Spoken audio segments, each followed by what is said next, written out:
Negeri hari Selasa ini nggak terasa banget ya, udah jalan aja nih separuh jalan Liga 1 bergulir sampai hari ini dan sekarang ada Borneo FC yang ada di puncak. Tapi ingat ya, kali ini ada di puncak belum tentu jadi juara karena nanti akan dicari 4 tim teratas dan diadu lagi nih.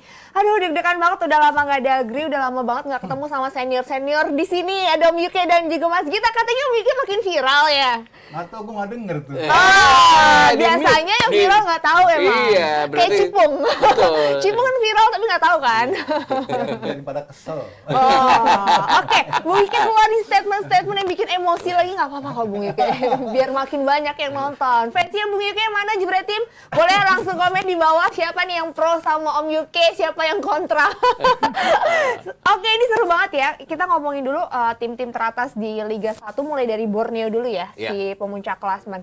Tapi kalau dari Mas Gita dulu, Mas Gita melihatnya Borneo ini udah konsisten belum sih sejauh ini? Sejauh putaran pertama iya konsisten, terutama di kandang sendiri ya. Di kandang sendiri itu kan mereka 7 kali main, dua kali imbang, hanya 2 kali mereka ditahan imbang dan terakhir sebenarnya mereka punya kesempatan untuk bisa mengalahkan Persib. Gol Persib itu kan di penghujung pertandingan. Konsisten, tapi itu yang Intan bilang, ini kan setengah jalan, masih dalam setengah perjalanan. Setengah jalan menuju pelaminan kan belum tentu jadi pelaminan kan nantinya.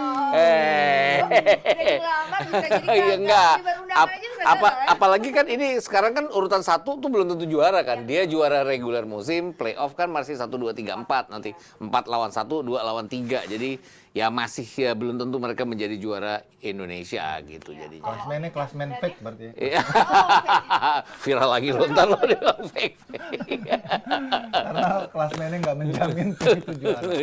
Tapi Om Yuke, kalau Om Yuke ngelihat Borneo ini udah konsisten belum selama paruh Borneo musim kan ini? sebenarnya dari setiap awal musim selalu menjadi salah satu yang diunggulkan, dijagokan, dan sepanjang mungkin 3-4 musim terakhir mereka selalu ada konsisten di posisi atas ya. Sama Madura ya, berdua sama Madura ya. Nah sekarang nih memang momentum yang terbaik Borneo ya musim ini. Ya, mereka tampil konstan walaupun sempat di awal musim meragukan karena mereka kehilangan top skorernya ya, Pato ya, Matius Pato, tapi faktanya mereka bisa beradaptasi dengan situasi yang ada, malah sekarang mereka tampil paling konsisten di peringkat nomor 1.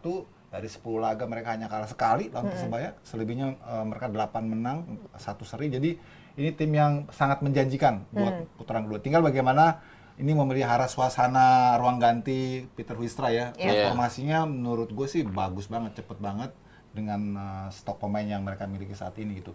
Terutama Lili Pali. Iya. Bisa nutup lubang yang tadi sempat diraguin tanpa adanya Pato ya? Ya dia 9 gol, 6 assist, bukan cuman ini ya, ke awal terakhir ya, bahkan dia hat-trick terakhir lawan Dewa United. Terus kalau aku lihat adalah pembeliannya terutama ya, ada Malis, dia bagus, terus Leo Lelis juga bagus ya. Nadio membuat di bawah Misar, jadi barisan belakang jadi percaya sama kemampuan Nadio sendiri. Jadi ya kalau kita lihat ini memang tim yang sangat sangat solid di semua lini. Terence Puhiri juga ya, ada gol, ada assist yang dilakukannya, kemudian kecepatannya juga dari sayap bisa membuat semua perubahan. Yang jelas adalah kalau kita bicara musim lalu kan PSM itu hanya ketahan imbang 2 kali di kandang sendiri, nggak terkalahkan. Ini kan sama, Borneo juga di kandang sendiri di Samarinda, di Segiri dia memanfaatkan momentum untuk selalu merebut poin-poin dari lawan-lawannya. Dan ini ada playoff ya. Nah, persoalannya kan masih ada playoff, walaupun playoff itu home and away juga ya. Iya, tapi kan tetap aja ya 4 besar itu kan belum tentu jadi juara jadinya dengan adanya playoff. Itu kan playoff itu kan one off game jadinya gitu. Ya kalau Om Yuke sendiri ngeliat tadi nama-nama yang disebutin Mas Gita, seberapa pengaruh sih rekrutan musim ini dari Nadio tadi juga kan ada Mali segala macam. Iya, buktinya dari jumlah caps mereka di musim ini terbukti sangat signifikan perannya ya. Nadio nggak tergantikan tuh, 17 game selalu main. Kemudian ada Malis juga menjadi generator di lapangan tengah, bisa berkolaborasi dengan Kehi Rose. Belum juga terkadang dengan Hendro Siswanto. Jadi sangat manfaat banget kehadiran ini ada Malis. Dia mengisi kehilangan Bustos ya. Terus di belakang juga Leo Lelis itu bisa mengisi kehilangannya Gusenov. Nah itu kan pergantian-pergantian pemain yang tepat, yang datang bagus, bisa mengisi kekosongan yang ada dan malah mempertajam agresivitas tim ini gitu. Dan sebenarnya Borneo ini tinggal ya tadi seperti gue bilang ya, jaga suasana di dalam tim, terus jangan kehilangan poin di kandang gitu. Iya. Kemarin dia sempat agak sedikit terpukul ya ketika seri sama Persib. Iya, betul. Mereka paling ngebet banget tuh kalau bisa menang kan. Di ujung ya jadi. Di ujung. Karena dia kan ngalahin tim-tim gede juga yang lain kan. Kalau nggak salah Ada dia pride ngalahin- tersendiri ya, Iya, pasti, itu selain sangat poin. sangat penting gitu. Dan memang sebenarnya kalau kembali lagi tadi kehilangan Matius Pato apakah berpengaruh? Sebenarnya sih dari sisi strikernya memang kelihatan agak jomplang ya. Karena Kadinazi ini nggak bisa gantiin Pato peran dari itu. Pato Peran, ya. gitu, baru 1 gol. Terus kemudian Ahmad Ardianto juga belum bisa jadi super sub yang bisa mengisi kosong. Jadi sebenarnya mereka itu sejujurnya main tanpa penyerang murni, sejujurnya ya. Jadi lebih banyak ngandelin kecepatan pemain sayap dan pemain dari lini kedua. Iya, Itu yang Lili Pali ya. Lili Pali, kemudian Fajar Faturrahman dari sisi fullback, terus Teren Puhiri, kadang-kadang Sihran juga ya, Iya, suka Sihran. ajaib tuh bikin gol di saat-saat genting. Nah itu yang kayak gitu-gitu tuh mereka punya tuh pemain-pemain yang bisa membuat perbedaan tuh mereka. Ya, itu mereka bikin Borneo akhirnya sulit juga ditebak Iya, sama lawan iya, ya. iya. Tapi Mas Gita kalau sendiri ngeliatnya? Terus sampai sejauh mana Lili Pali bisa konsisten seperti sekarang ya? Kan kalau dilihat ya, ini kalau ngacu hasil liga kan seharusnya dia juga salah satu salah satu yang harusnya membuat STI melirik ya. Tapi mungkin karena cutting generation itu ya, coba aja sehingga Lili Pali seperti baru dipanggil kan waktu lawan Palestina dan Argentina tidak dimainkan sama sekali juga. Tapi ini pemain yang membuktikan bahwa dia pindah klub, dia konsisten dan wajib diwaspadai kalau dia imbang lawan Persib, itu Persib kan juga dalam keadaan yang sangat menanjak sekarang ya. Artinya Persib dalam 7 pertandingan itu 7 kali menang, 2 kali draw. Jadi ya pantas lah kalau dia berhasil menahan imbang Borneo di kandangnya sendiri. Ya kita doain aja ya mudah-mudahan wakil dari Kalimantan ini bisa terus konsisten sampai akhir, sampai di babak playoff juga. Nah tadi kan Mas Gita bilang ada Persib Bandung juga, ini juga yang bertengger di atas sama Madura United ya. Ya. Mereka poinnya sama. Nah kalau kita bahas Persib dulu, ini kan kita udah sempat bahas ya gimana nyamannya soal racikan Bojan Hodak ya. Tapi Ya. overall Persib ini udah better belum sih dengan perlu nggak nambah amunisi baru lagi nantinya atau gimana Bung Yuke? Kalau aku bilang sih enggak ya, karena tim Persib ini boleh dibilang tim layernya ataupun juga lapis keduanya ini mumpuni sih.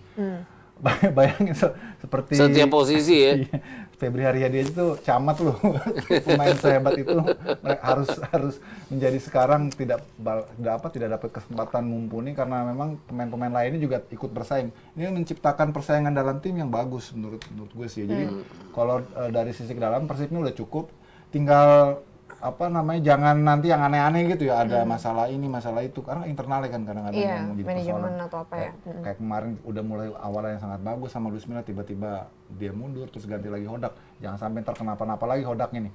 Terus yang kedua, Persib itu juga sangat mengandalkan pemain-pemain yang sama menurut gue, yang sejauh ini untungnya nggak ada kendala cedera gitu ya. Kita lihat Mark Locke, terus juga David da Silva, terus Ciro, ini kan mereka terus ya dimainin terus. Dan sejauh ini berjalan baik gitu. Jadi harus diantisipasi juga kalau misalnya pemain-pemain utama itu cedera, nah ini pelapisnya bagaimana? Karena pelapisnya itu nggak semuanya grade A sih. Iya, kan? betul.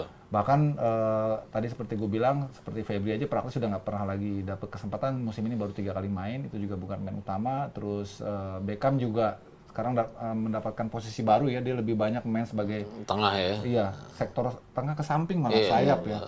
Terus gue lihat juga di sisi lain ada Putu Gede yang kehadirannya nih membuat opsi di lini pertahanan itu menjadi lebih dalam. Ada Edo juga. Jadi kalau dari kedalaman sudah cukup sih menurut gue Persib.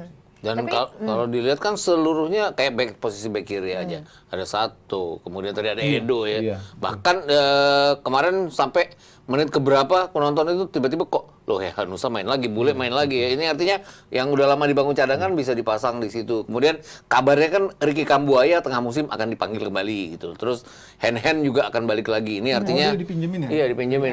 Ini artinya kan akan ada banyak pelapis untuk setiap posisinya. Di Ini dalam berarti. Putu Gede juga akan ada pelapisnya di bek kanan. Jadi ya kalau aku lihat terus Ciro Alves kan kadang-kadang bergantian dengan David da Silva, mereka benar-benar saling mendukung ya. Kalau jadi lawan itu seperti menghadapi seorang striker yang sedang sehat-sehatnya pada saat dia dimasukkan sebagai super sub. Salah satu bisa menjadi super sub. Ini yang aku lihat bahayanya Persib sekarang. Iya, gitu. iya. Tapi kalau Bung Ika sendiri ngelihat treatment apa sih yang dilakuin Hodak itu bisa sampai cepat beradaptasi? Karena kalau bisa dibilang kan ini masih timnya Luis Milla ya, dengan squad yang ada, tapi Hodak masuk bisa beradaptasi dan malah justru bikin Persib jadi gacor Iya, lagi gitu.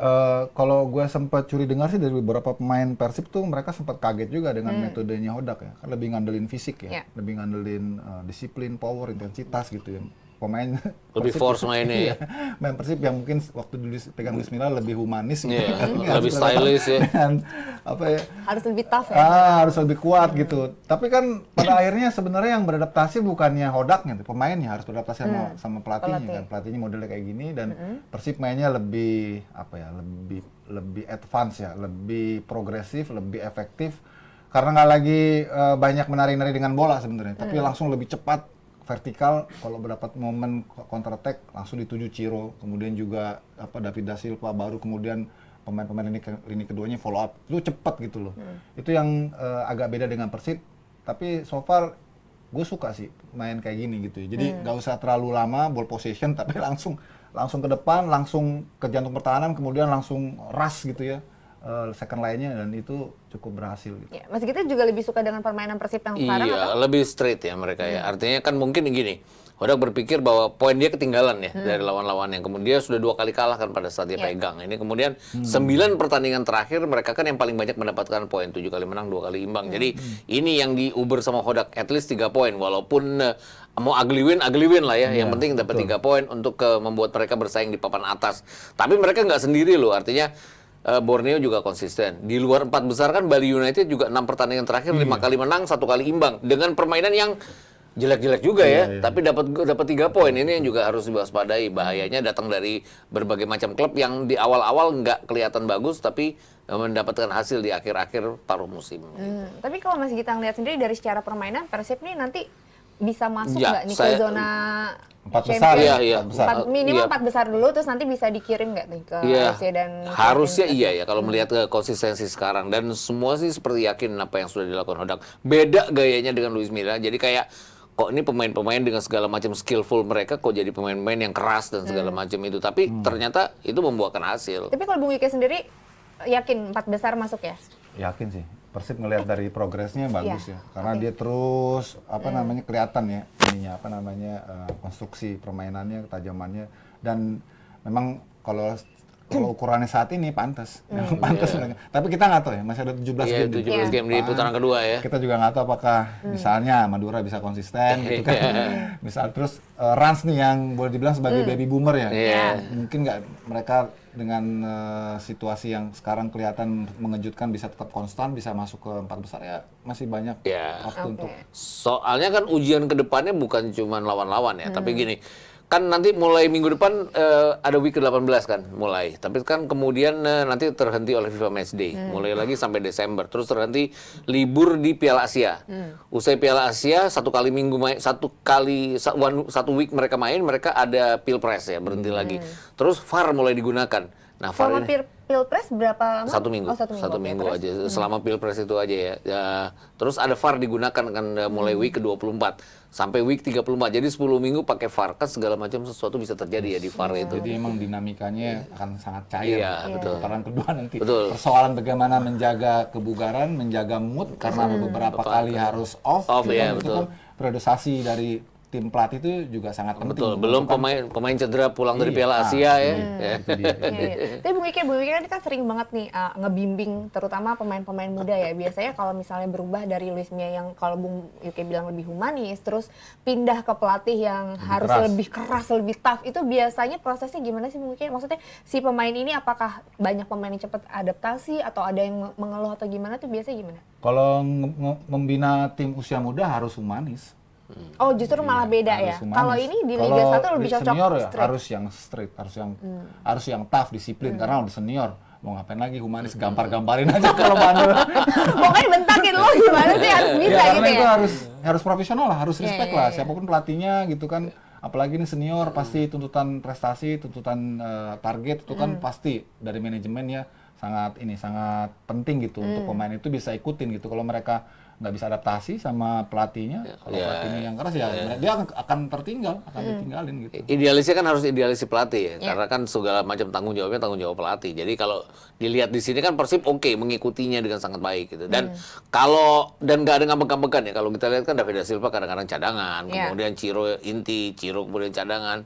Ini artinya bergantian atau dua-duanya dimainkan sekaligus, itu tergantung maunya Hodak, tapi kan ini terbukti bahwa sampai sekarang apa yang diinginkan oleh Hodak berjalan dengan sangat Iya, baik. dia ngatur ritme pemainnya, rotasinya tuh Iya, pas terus gitu. Jadi nggak selalu tuh Ciro sama David da Silva main bareng. Kadang-kadang satu dulu gitu kan dimainin, yang satunya dicadangin untuk buat pukulan babak kedua kan. Ya. Iya. Kayak waktu lawan Persija lah ya. Iya, Itu iya. Persijanya udah capek, Iya, masuk baru ada David da Silva. Iya, betul. Berantakan langsung kan belakangnya Persija. Ya harus gitu sih, mas. Taktikalnya harus bagus lah untuk musim yang panjang, tergantung lawan-lawan yang dihadapi Iya. juga kan. Di saat semua orang bilang, itu ngapain sih nggak dua-duanya dimainin sekaligus, ternyata ya pelatihnya lebih tahu. Dan ternyata memang berjalan baik juga Iya, kan berjalan dengan baik. taktik yang ada. Tapi kalau misalnya nextnya lawan siapa ya Persib? Ya? Madura. Madura. Oh iya, lawan Madura ya. Wow, ini udah poinnya sama, bakalan ketemu. Iya. Nanti gimana kan kalau ngeliat juga Madura lagi dalam Madura kan juga jelek ya 2 pertandingan terakhir Iya. ya, terutama pertandingan home terakhir mereka di kandang sebelum kemarin ditahan imbang oleh Arema. Arema yang ada di bawah pun main di kandang Arema ditahan oleh bisa menahan Madura di Bali ya. Kemudian mereka di kandang sendiri kalah sama Dewa United 1-4. Ini artinya balik lagi, kalau dulu kan selalu kan Madura mimpin di awal-awal ya, tidak konsistennya mereka membuat mereka pelan-pelan turun. Kekhawatiran itu sepertinya Terulang terjadi. lagi. Karena gue lihat dari 5 laga terakhir Iya. nih, mereka cuma sekali menang, 2 seri, 2 kalah. Ya. Ini kan, waduh, kayaknya bener nih. Di tengah mereka kayak nggak terkalahkan gitu Iya, ya. padahal kalau mereka main dalam kondisi yang fit, dalam kaki-kaki yang fresh gitu ya, wah mereka gila men. Iya, betul. Mainnya udah kayak autopilot Ngancam gitu. ya, Apalagi iya. semua pemain asing mereka tuh luar biasa loh. Jaja, terus si Rivera, terus apa namanya, penyerang mereka tuh satu lagi ada Beto juga ada nih gitu. Ada. Tapi yang paling bagus tuh Lulinya ya. Iya, Lulinya. tuh. 5 gol. Kemudian Brandao 8 Brandao gol. 8 gol. Terus si Jaja 4 gol, Rivera 4 gol. Jadi pemain asing mereka itu wah gila, ngecun semua. Cuma itu pemain lokalnya pelapisnya kurang. Kurang. Iya. Tapi kalau prediksi Apa nih? Madura Persib Mainnya di mana gitu? Mainnya di Madura. Sekarang dia Madura pakai home baru nih. Iya, Bangkalan dia. Bangkalan. Sampai akhir musim dia akan pindah ke Bangkalan. Ini akan sama-sama menghadapi lapangan yang baru. Jadi bukan Gimana? cuma tuan rumah, tapi Tapi Persib pun juga. Persib juga. Nah, Iya. Dan sebelum ini kan waktu mereka belum satu kali menang, 2 kali menang, 2 kali kalah, mereka pakai Bangkalan juga. Mereka bagus ya di Bangkalan. Terus mereka Sebentar balik Ratu lagi ke Pemelingan. Ratu Pemelingan. Sekarang balik lagi. Sekarang balik lagi. Jadi jeleknya di Ratu Pemelingan. Tapi kan selama ini kita juga nggak bisa menyalahkan kandang juga ya, bahwa ya kita coba lihat aja. Bahwa kaget loh waktu semua Madura yang demikian luar biasa itu sampai kalau draw oke kali ya lawan Iya. Dewa United ini 1-4 ya. Kalahnya Sonny Stevens kuat lagi banget. luar biasa ya, ada 5 shot on targetnya Madura dia mentahkan, tapi kan balik-balik lagi apa yang terjadi dengan pertahanan Madura sampai kebobolan 4 gol di kandang sendiri. Oke, Ini jadi prediksinya? balik-balik lagi inconsistent mereka. Prediksinya gue jagoan Persib nih. Mas Iya, Gita? harusnya Persib sama. ini, iya. Oke, kita lihat nanti ya. Kita lihat bakalan siapa yang menang di pertandingan selanjutnya. Main besok ini kan ya? Iya, Iya, besok Rabu main. kali ya, Rabu. Rabu main. Oke. Kalau nggak menang nih Madura, waduh makin berat Iya, makin berat pasti. untuk Oke. dapetin. Oke, Jebret Tim, kita bakalan bahas lagi nanti bahasan lainnya setelah yang satu ini.